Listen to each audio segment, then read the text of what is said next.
Hello guys, welcome back to my channel. और आज हम लोग पढ़ने वाले हैं। So this video is the part 2 of iron metabolism.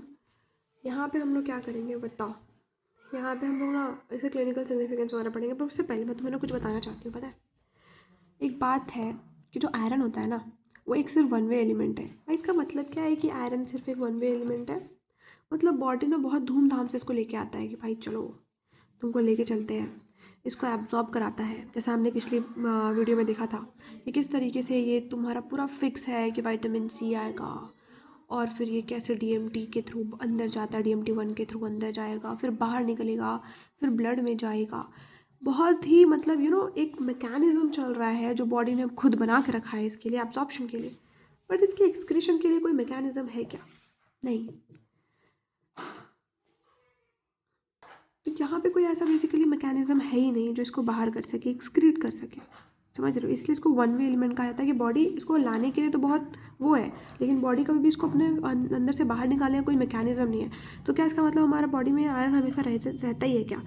देखो, आयरन निकलता है बॉडी से, पर कैसे निकलता है? आयरन अगर एक्सक्रीट होगा भी तो कैसे एक्सक्रीट होता है? ये होता है तुम्हारा स्वेट की वजह से, या फिर तुम्हारा जब क्रॉनिक ब्लड लॉस होने लगता है उसकी वजह से होता है। फीसेस में भी निकलता है, बट फीसेस में वही निकलते हैं जो अनएब्जॉर्ब्ड आयरन होते हैं वगैरह वगैरह। हमने पढ़ा ही था कि जो जैसे कि हेप्सिडिन पढ़ा था ना, हेप्सिडिन अगर वहाँ पे उसको एब्जॉर्ब नहीं करने दे रहा था, इंटेस्टाइनल एब्जॉर्प्शन को कम कर रहा था, तो फिर वो जो आयरन था वो हमारा इंटेस्टाइन के अंदर में बढ़ रहा था ना। तो इंटेस्टाइन के अंदर में बढ़ेगा तो ये कहाँ जाएगा? फिर एक्सक्रीशन ही होगा इसका। देखो, ऐसा मैं ये नहीं बोल रही हूँ कि इसका एक्सक्रीशन होता ही नहीं है, होगा एक्सक्रीशन, पर इसके लिए कोई एक पर्टिकुलर मैकेनिज्म नहीं है। जैसे बॉडी के अंदर में हर चीज़ को निकालने के लिए एक मैकेनिज्म चल रहा है कि अगर ये एक्सीड कर गया, ये इसका अमाउंट अगर बहुत ज़्यादा हो गया तो इसको बॉडी से बाहर निकालना पड़ेगा। लेकिन आयरन के लिए ऐसा कोई भी मैकेनिज्म चलता ही नहीं है। अगर आयरन ज़्यादा हो गया तो अगर आयरन ज़्यादा हो गया तो वो एब्जॉर्प्शन के लेवल पे वो रेगुलेट करने की कोशिश करेगा कि उसके एब्जॉर्प्शन को वो कम कर देगा। ठीक है, उसको एब्जॉर्ब नहीं कराएगा। तो लेकिन इसका मतलब ये नहीं है कि इसके लिए कोई अलग से ऐसा मैकेनिज्म नहीं है जो डायरेक्टली तुम्हारा एक्सक्रीशन पे ही काम करे। समझ में आए? तो इसीलिए हम लोग बोलते हैं कि आयरन जो होता है एक वन वे एलिमेंट होता है। इस आयरन को हम लोग यूटिलाइज और रीयूटिलाइज करते हैं बार बार। ठीक है, तुमने सुना होगा कि जो म्यूकोसल लेवल होता है ना, म्यूकोसल लेवल पे जो आयरन का रेगुलेशन होता है उसको म्यूकोसल ब्लॉक थ्योरी कहते हैं। इसमें ज़्यादा कुछ समझना नहीं है तुमको, इतना बस याद रखो। ठीक है, उसके बाद ये बोलता है कि अराउंड << 1 मिलीग्राम पर डे जो होता है वो एक्सक्रीट होता है हमारा आयरन। कैसे? स्वेट के थ्रू, अच्छा, हेयर लॉस के थ्रू, अच्छा, बाइल के थ्रू, अच्छा। तो इनके थ्रू ये << 1 मिलीग्राम पर डे का होता है, ये एक्सक्रीट होता है हमारे बॉडी में। इतना समझ में आया? बाकी मैंने हर चीज़ बता दिया। उसके बाद हम लोग अब आते हैं क्लिनिकल सिग्निफिकेंस पे। तो अब स्टार्ट कर रहे हैं हम लोग इसके क्लिनिकल सिग्निफिकेंस के बारे में।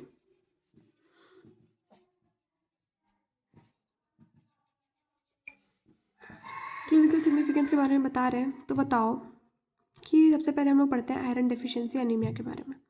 आयरन डेफिशिएंसी एनीमिया होने का रीज़न क्या हो सकता है बताओ? मतलब आयरन की डेफिशिएंसी की वजह से एनीमिया हो रहा है, इसका मतलब तो यही है। ये तो बहुत आसान बात बोला तुमने भाई, आयरन डेफिशिएंसी एनीमिया। हम इसको सिर्फ IDA से लिखेंगे, ठीक है? Iron deficiency anaemia. भाई इसका कॉज क्या हो सकता है? कॉज हो सकता है कि तुम इसको खा ही नहीं रहे हो, तो इनटेक ही कम कर रहे हो, डाइटरी इनटेक कम हो रहा है तुम्हारा। ठीक है, या तो ऐसा भी हो सकता है जैसे प्रेगनेंसी वगैरह या लैक्टेशन के टाइम में हमने देखा था अभी लास्ट वीडियो में, उस समय ना डिमांड जो होती है आयरन की बहुत ज़्यादा बढ़ जाती है, उसके अकॉर्डिंग तुम खा पी नहीं रहे हो। तो बेसिकली ऐसा हो सकता है कि तुम खा तो रहे हो, जैसे नॉर्मली खाना चाहिए उतना खा रहे हो तुम, लेकिन बॉडी का ही डिमांड बहुत ज़्यादा बढ़ गया है। तो इसीलिए यहाँ पे हाई डिमांड जब हो जाएगा आयरन का, तब भी हो सकता है तुमको आयरन की कमी हो सकती है। दूसरा हो रहा है कि ब्लड लॉस बहुत ज़्यादा हो गया, तो it's a chronic blood loss. ठीक है, या फिर हो सकता है तुम्हारा कि रिपीटेड प्रेगनेंसीज। ये तो तुम समझे नहीं, रिपीटेड प्रेगनेंसीज समझ गए होगे, मैंने भी बताया एक डिमांड बढ़ जाता है कब? प्रेगनेंसी के टाइम पे। तो अगर रिपीटेड प्रेगनेंसीज वगैरह हो रहा है तो उस समय डिमांड जो है बॉडी का आयरन को लेकर बहुत ज़्यादा बढ़ जाता है। इसलिए तुम हो सकता है कि खा रहे हो आयरन पर फिर भी नॉर्मल अमाउंट में, पर तुम्हारा बॉडी का रिक्वायरमेंट ही इतना ज़्यादा बढ़ गया है कि वो फुलफिल नहीं कर पा रहा है। तो ये जो होता है तुम्हारा मतलब जो भी है एक लेड होता है, लेड। हम लोग जब हीम का सिंथेसिस पढ़ रहे थे, वीडियो तो नहीं देखा होगा ऑब्वियसली, मुझे पता है नहीं देखा होगा तुमने। जब हम लोग लेड पढ़ रहे थे ना, मतलब जब हीमोसिंथेसिस पढ़ रहे थे, उसमें बताया था कि लेड पॉइजनिंग करके कुछ बताया था मैंने, कि वहाँ पे एक एला डिहाइड्रेटेज एंजाइम था। डिहाइड्रेटेज है तो डिहाइड्रेशन होगा, पानी निकलेगा, याद है कुछ, अला को कन्वर्ट करा था पॉर्फोबिलिनोजन में, है ना। तो वहाँ पे अला डिहाइड्रेटेज का ये क्या कर देता था, इसको ब्लॉक कर देता था लेड। ये ब्लॉक कर देगा ना तो पूरा का पूरा ही प्रोसीजर जितना भी नीचे हो रहा था सब खत्म। अगर सब खत्म हो जाएगा, हीम का सिंथेसिस ही नहीं हो रहा है बेसिकली, तुम्हारा आयरन यू है हमारे बॉडी में, ठीक है, हमारे बॉडी में आयरन प्रेजेंट है अभी इसमें, लेकिन ये जो लेड है ना इसको यूटिलाइज ही नहीं करने दे रहा है आयरन को। तो फिर हमारा यहाँ पे ये भी रीज़न हो सकता है आयरन डेफिशिएंसी अनीमिया का, ठीक है। अब देखते हैं इसके कुछ सिम्टम्स। सबसे पहले तुम एपैथी के बारे में सुनो। मतलब बेसिकली इसमें क्या होता है कि जो चाइल्ड होता है ना, बड़ा ही स्लगिश और डल चाइल्ड देखने को मिलेगा इसमें तुमको, ठीक है। और क्या होता है कि ये बंदे को बहुत ज़्यादा फटीग फील होगा, बहुत वीकनेस फील होगा, बंदे को बहुत कमज़ोरी फील हो रहा है। और क्या होगा इसको कि इसका जो स्कूल का भी जो परफॉर्मेंस है ना, भाई तुम हेल्दी ही नहीं रहोगे, तुम्हारा परफॉर्मेंस क्या भाड़ में। सबसे पहला इंपॉर्टेंट चीज़ क्या है, हेल्दी रहना, तभी तो तुम अपना बेस्ट दे पाओगे। तो इसका इसलिए भी स्कूल का परफॉर्मेंस भी काफ़ी लो हो जाता है। दूसरा चीज़ जो सबसे मेन चीज़ है कि अनीमिया होना, ठीक है, सबसे मेन खैर यही है, पर मैं इसको सेकंड में बता रही हूँ।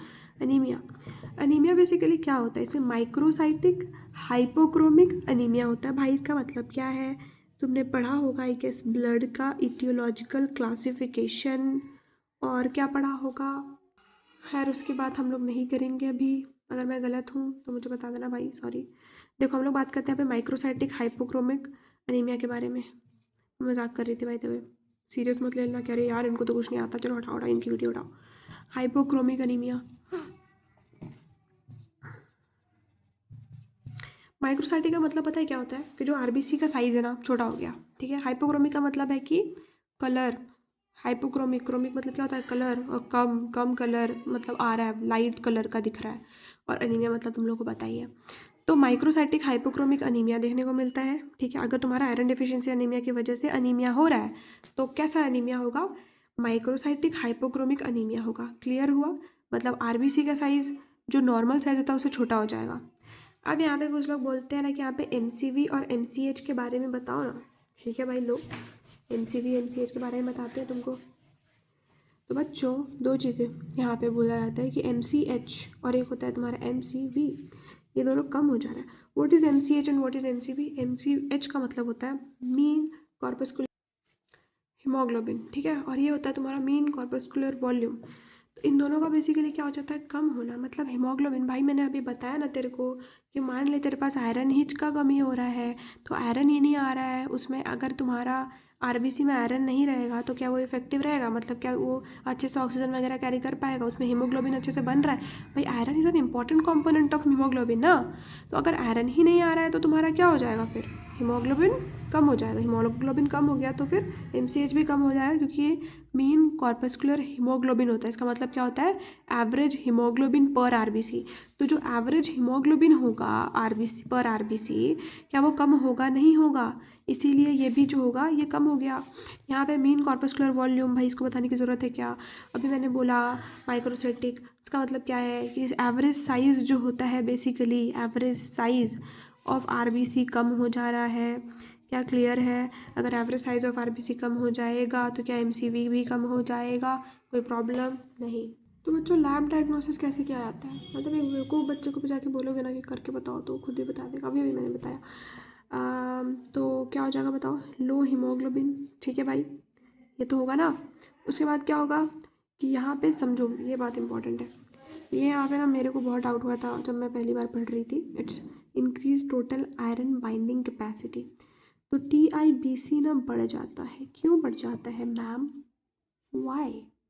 देखो बेसिकली हमारा जब आयरन कम होता है हमारी बॉडी के अंदर में, तो जो हमारा हमारा जो लिवर होता है ना, वो एकदम ना ट्रांसफरिन बना बना के भेजे जा रहा है भाई। अब ना एक भी आयरन कहीं से छूटना नहीं चाहिए, जितना मिल रहा है ना सबको बांधो और जाके उसको यूटिलाइज करो। इसलिए ज़्यादा से ज़्यादा वो ट्रांसफरिन बनाता है। हमने पढ़ा था कि जो आयरन होता है वो किस फॉर्म में ट्रांसपोर्ट होता है, ट्रांसफरिन के फॉर्म, मतलब कि जो आयरन है बेटा तुम्हारा, वो एपो ट्रांसफरिन पढ़ा था हमने, उसके साथ जुड़ जाता था। और फिर उसके बाद और फिर उसके बाद वो इसके साथ मिलके ट्रांसफेरन बना लेता है और फिर इसके साथ घूमता है। मतलब आयरन बेसिकली ट्रांसपोर्ट के साथ करता है, ट्रांसफेरन के साथ जुड़ गए आयरन ट्रांसपोर्ट हो रहा है। यहाँ पे ये प्रोटीन तो बेसिकली बना ही रहा है, तुम्हारा लीवर बहुत प्रोटीन बना रहा है भाई कि जितना है सब चला जाए, लेकिन तुम्हारे पास आयरन ही नहीं है भाई, राइट। आयरन की कमी हो रही है।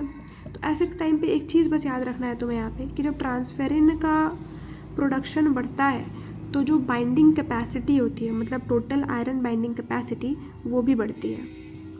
तो यही रीज़न है तुम्हारा कि जब तुम्हारा आयरन कम हो रहा है तो आयरन डेफिशिएंसी एनीमिया के अंदर में TIBC बढ़ा हुआ रहेगा। तो जब तुम लैब में ये चेक करोगे कि उस बंदे में TIBC बढ़ा हुआ है, इसका मतलब क्या है कि लीवर ट्रांसफेरिन बहुत ज़्यादा बना रहा है, जिसकी वजह से तुम्हारा जो टोटल आयरन बाइंडिंग कैपेसिटी है वो भी बढ़ चुका है। ठीक है, ज़्यादा दिमाग नहीं लगाना अगर नहीं समझ आ रहा है तो बस याद कर लो कि TIBC बढ़ गया है। उसके बाद ये हो गया तुम्हारे पास कि TIBC इज़ इंक्रीज्ड। उसके बाद क्या होगा भाई, ये तो जाहिर है कि सीरम आयरन जो होगा वो कम हो जाएगा और जो सीरम फेरेटिन होगा वो भी कम हो जाएगा। ये कैसे हो गया? सबसे पहले क्या होगा, तुम्हारा बॉडी जो है ना आयरन यूज़ करेगा जो तुम्हारे ब्लड में प्रेजेंट है। जब ब्लड का आयरन कम हो जाएगा तो फिर ये जो स्टोर्ड फॉर्म में होता है हमारा आयरन, उसको यूटिलाइज़ करेगा। तो उसको अगर यूटिलाइज़ करा तो वो भी तो कम होगा ही ना कभी ना कभी। और अभी मैंने बताया कि इसमें किस तरीके से MCV और MCH कम हो रहा है। MCV क्यों कम हो रहा था?